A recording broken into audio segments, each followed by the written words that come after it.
자, 이런 와중에 주말에 여야 지도부와 회동을 이재명 대통령이 가졌습니다. 3년 동안 못 만났는데, 당대표 시절에는. 대통령이 되시자마자 20일도 안 돼서 이 내란 똘마니들, 그것도 다 대행의 대행, 임시의 대행, 어쩔 수 없어서 대행하는 놈들을 데리고, 제대로 된 회동을 해주셨습니다. 이럴 필요가 있나 싶었지만, 아무튼, 원칙을 지키는 정치를 보여주셨죠. 먼저 관련된 기사 정리하겠습니다. 네, 22일 이재명 대통령은 취임 18일 만에 여야 대표와 함께 오찬 회동을 가졌는데요. 김병기 더불어민주당 대표 직무대행 겸 원내대표, 김용태 국민의힘 비상대책위원장, 송원석 국민의힘 원내대표, 이들이 한남동 관저로 모인 건데요. 여기서 낮 12시부터 1시간 45분가량, 예, 오색의 국수? 예, 국수. 국수. 예, 국수 회동을 가졌는데, 국수에 뭐 노란색, 파란색, 초록색 그냥 물들였겠죠. 그 약간 예. 탕평책 같은 느낌이잖아요. 예. 탕평책. 비빔밥 같은 거죠. 예, 그런. 같은 국수인데 색깔만 바꾼 거야. 근데 저는 사실 왜 윤석열 때 여야 대표를 만난 게 720일 만이라고 얘기를 하잖아요. 근데 18일 만에 빨리 부르셨잖아요. 그때 걔들 만난 것도 이재명 대표 만난 것도 억지로 떠밀리니까 가서 만난 거고, 그치. 뭐 30분도 제대로 얘기 안 하고 눈도 못 마주치고 그냥 별 얘기 안 하고 왔었어요. 근데 그러면은 사실 자기네들이 한 짓거리가 있는데 이들은 정말 아나무인에다가 무례하고 정말 이기적이구나라고 엿볼 수 있었던 게 뭐냐면은 그 자리가 어떤 자리입니까? 상견례 자리잖아요. 서로 좀 잘 해봅시다. 이 나라를 위해라고 좀 대승적으로 얘기를 해야 되는 그 자리에 가가지고 김용태가 저기 대통령 끝난 다음에 재판 받으셔야죠. 나는 싸가지 없는 소리를 하고 있지를 않나. 송원석은 썩은 표정으로, 예. 왜냐면 자기가 하려고 그랬거든. 근데 순서를 놓쳤거든. 그러니까 우리 대통령은 지금 추경 통과해줘라. 그 다음에 뭐 국가적으로 위기 상황이니까 협조해줘라라고 얘기해요. 솔직히 지들 없어도 추경 통과됩니다. 하지만 최소한 여야가 힘을 합해서 국민을 위해 뭔가를 결정하고 진행한다라는 모습을 보여달라. 그것뿐이잖아요. 심지어 이런 얘기를 하는데 얘네들은 국민 경제라든지 안보라든지 이런 얘기는 일도 안 꺼내고 그렇죠. 바로 청문회 얘기랑 재판 얘기 꺼낸 거예요. 그러니까 나라에 대한 생각은 얘네들 머릿속에는 1도 없다라는 게 또 한 번 자명하게 드러난 부분이라고 저는 생각을 합니다. 그래서 주말에 이 올라가 있는 뭐 상법 개정안부터 시작해갖고 그 말씀드렸던 그 선거법 개정안 기타 등등을 의결해야 될 국회를 7월 초로 미뤘어요.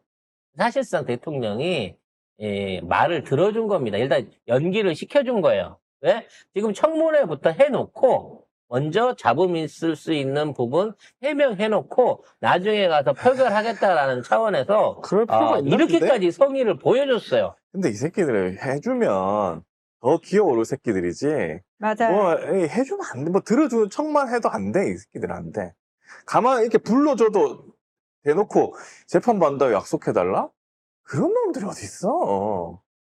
아니 이거는 해주면 안 돼요. 나는 이거 이재명 대통령이 잘못하고 있다는 건데 보는데 얘들 말 들어주기 시작하잖아요. 한도 끝도 없습니다. 끝까지 다 들어줘야 돼요. 이게. 그러니까 우리 쪽에서는 최소한의 정치적 도의를 지키고 아니 왜 최소한의 아량을 정치적 하는데 도의는 우리만 지켜요 맨날. 그게 원칙이니까. 그걸 지키는 게 원칙이고 그게 정도니까 우리는 지켜요. 근데 저쪽 놈들이 이런 식으로 나오고 계속 해갖고 12조로 나오게 된다 그러면 어느 순간에 가서는 이제 강행해갖고 밀어붙일 때가 있겠습니다만 그 시기를 일방적으로 몰아붙인다라고 보이지 않게끔 조금 여유를 주신 것 같아요. 그래서 주말에 어찌됐거나 표결 결정이 다음 달로 한 일주일 이상 넘어가게 된 것도 다 이 여야 여야 회담에서의 어떤 나온 내용들을 존중하기 위해서인 거고요.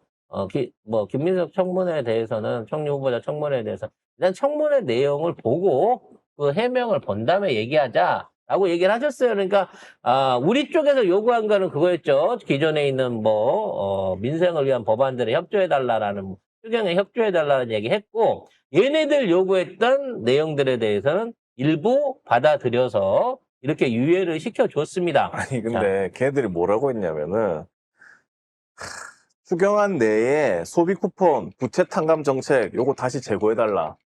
하지 말란 소리지. 그러니까, 그리고 기업하기 좋은 환경을 조성해달라. 그 다음에, 니들은 왜 못했는데, 그거. 내 말이. 그리고 인사사법부 독립하게 해달라. 그러니까 독립시켜달라. 그러니까 이재명 대표 관련한 법안 통과시키지 말아달라. 왜 이런 식으로 하고 있는 거야.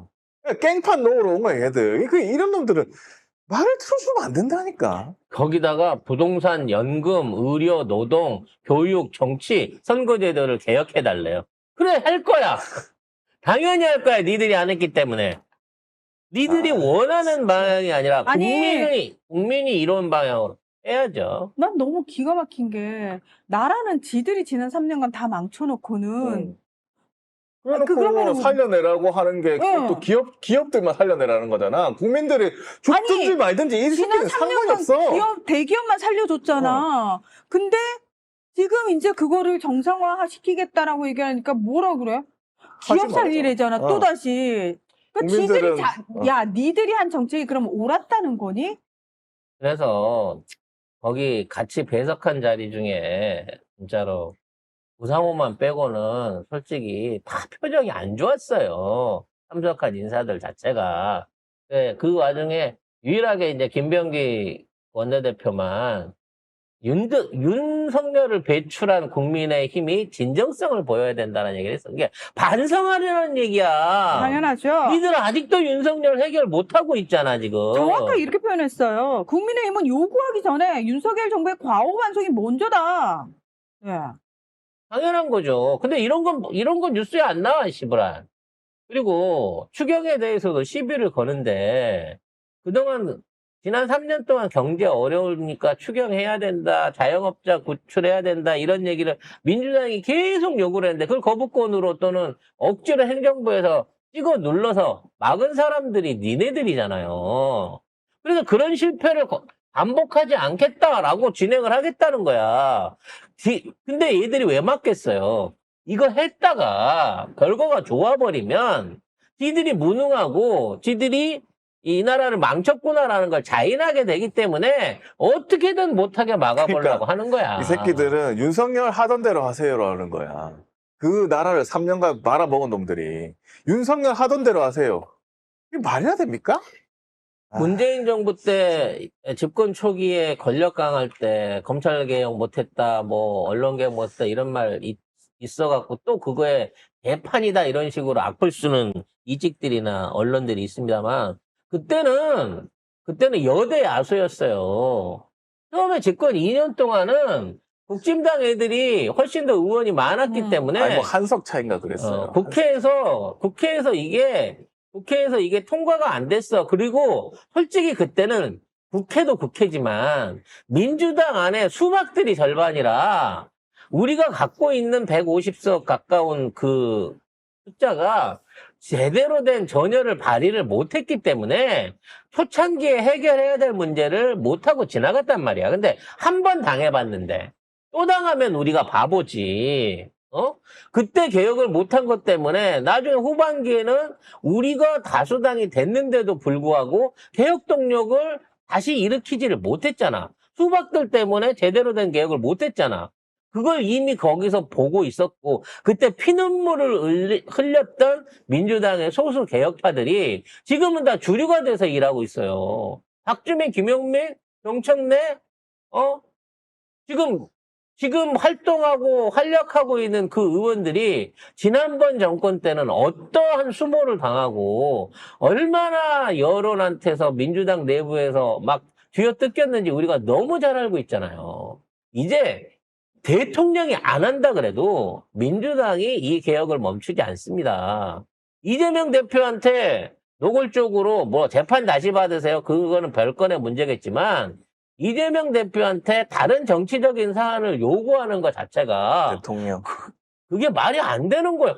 지네가 삼권 분립 주장한, 지네가 삼권 분립을 다 날려가지고 아직도 대통령이 결정하면 민주당이 대통령 말 듣고 하던 계획을 때려칠 것 같아요? 절대 그렇게 돌아가지 않습니다. 그나마 김병기 원내대표가 바른 말 해줘서 그나마 좀 속이 시원하더라.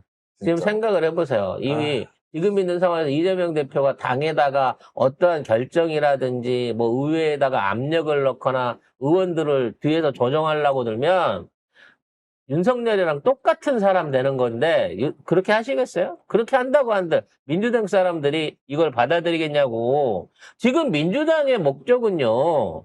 개혁을 빨리 성공적으로 완수를 해갖고 이제 다음번 민주정부를 창출할 수 있는 그 원동력과 거기에 후보들을 뽑아내야 돼요.